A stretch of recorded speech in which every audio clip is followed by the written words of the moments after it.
हा खूप आनंद होईल लोकांना. बरं आता यांनी मला काय वाटतं ते कुठे गेले आपले भास्करराव आणि मोदी साहेबांचं आम्ही सगळं डायरेक्ट फोन होतो काय डायरेक्ट कृषी मंत्री घोषित करून टाकले. मला आतमधून फोन घ्यावा त्याचा संबंध वाढवला.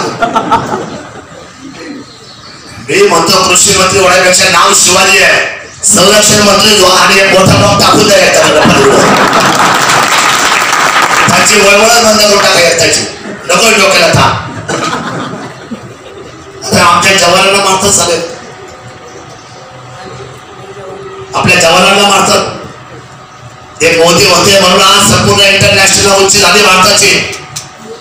आणि त्याची मंदी चांगलं वाईट आपलं स्वतःचं घर कुणाच्या जीवावर आहे, आपलं घर दार कुणाच्या जीवावर आहे, सैनिकांच्या.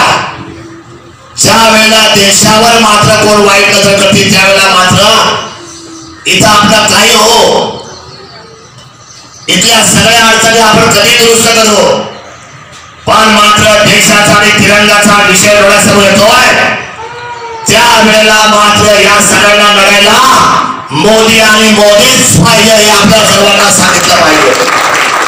आणि म्हणून या मोदी सरकारला साथ देण्यासाठी आदरणीय शिवाजी आढळराव पाटला आमच्या समोरील असलेलं त्यांचं जे धनुष्यबाणाचं चिन्ह आहे त्या चिन्हा समोरचं बटन दाबा आणि प्रचंड मताधिकारी त्यांना विजय करा.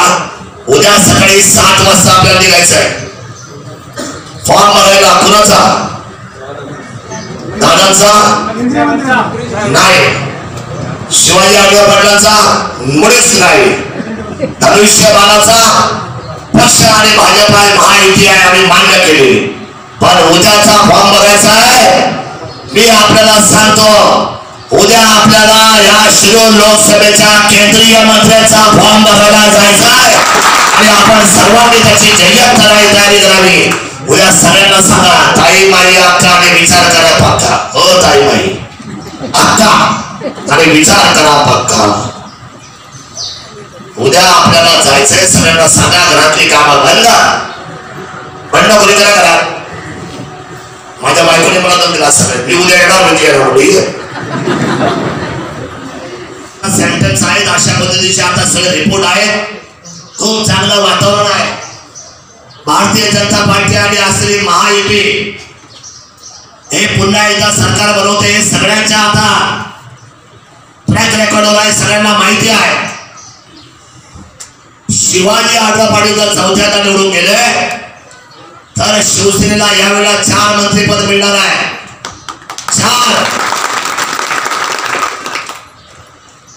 4 मध्ये आपला नंबर आहे. कारण पुणे जिल्ह्याचा वस्ताद, पुणे जिल्हा 3 लोकांना उचलून फिरवलंय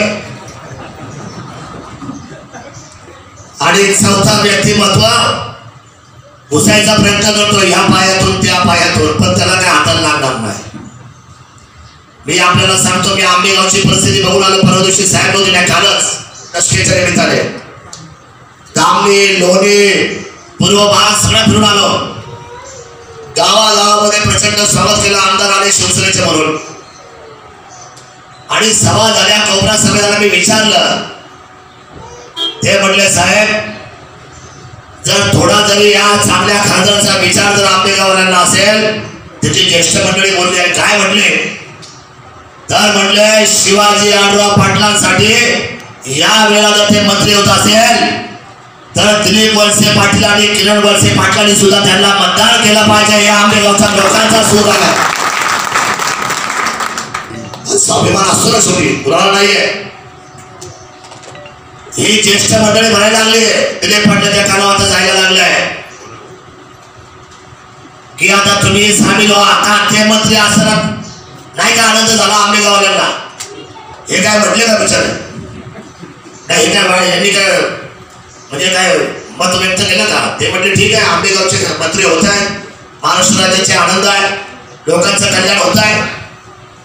मग शिवाजी आढळराव पाटील चौथ्यांदा खासदार होऊन जर कॅबिनेट होत असतील वरती मंत्रिमंडळामध्ये केंद्राचा, तर मला असं वाटतंय आपल्या सर्वांची आधीची जबाबदारी वाढलेली आणि विजयाचा चौकार आपल्या सर्वांच्या माध्यमातून तो खेचला गेला पाहिजे. मला निमगावमध्ये यावेळेला बदल पाहिजे. निमगावच्या जनतेला एकही रस्ता नाही, पण या बाबाला एवढी वाईट सवय आहे.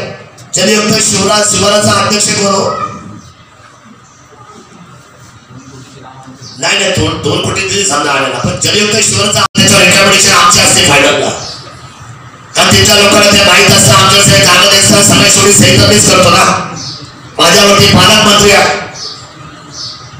आणि हे सगळे आराखडे मंजूर आल्यानंतर ते जलयुक्त शिवाची कामं झाली. ती सुनंदाताई घरी बोलली, आमदारांना बांधा ठेवून परस्पर या बाबाचा गोंधळ मी चांगली. म्हणजे हेड कुणाचा? राज्य शासनाचा.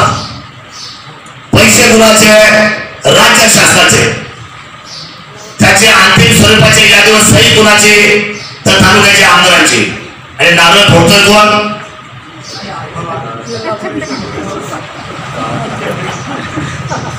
पीपी पीपी. आता किती दिवस चालायची पीपी? ही चालणार किती दिवस ही पीपी? ज्या माणसाने ह्या मतदारसंघाचं वाटोळं केलं आणि ज्यांनी या संपूर्ण मतदारसंघाची खरं तर मावळीचं मी कौतुक करतो मंडळाचं. पाठीमागून सुरुवात केली. पंचायत पहिले सरपंच झाले गावचे, नंतर पंचायत समिती झाले, नंतर जिल्हा परिषद झाले, नंतर तालुका प्रमुख आज काम करताय. एकही असलेला पद त्याच्याकडे जरी विकास कामात असेल, परंतु मला 50 वेळा फोन केल्या, खासदार साहेब दर्यावर गेले, पण या 14 गावाला संरक्षण द्यायचं काम माऊली खंडाळ्यांच्या माध्यमातून झालंय. हे मला आपल्या सर्वांना सांगितलं पाहिजे. वारंवार नाही सोडलं. यांनी नेहमी तिथे जाऊन लाचारी केली आणि लाचारी करून मला सांगावं या तुमच्या ग्रामपंचायतीला कुठे आहे अतिक्रमण कुणाच्या नावाने आहे? स्वतःच्या मुलाच्या नावाने अतिक्रमण आहे. काय परिस्थिती करून ठेवली आहे गावाची? निमगाव साहेबांना माझी विनंती आहे, आपला स्वाभिमान उंच करा. आणि एकदा त्या सगळ्यामधून थोड्या मातून गेले मागच्या ग्रामपंचायतीला एकदम काठावर गेले. यावेळेला त्याच्या छातीवर बसून ग्रामपंचायत घ्या, त्याशिवाय त्यांना त्याची किंमत करणार नाही. काय करतोय आपण सर्वांनी अतिशय एकजुटीचा स्तंभ उभा करा. निश्चितपणे शिवाजी रावराव पाटील हे आपल्या सर्वांचे खासदार.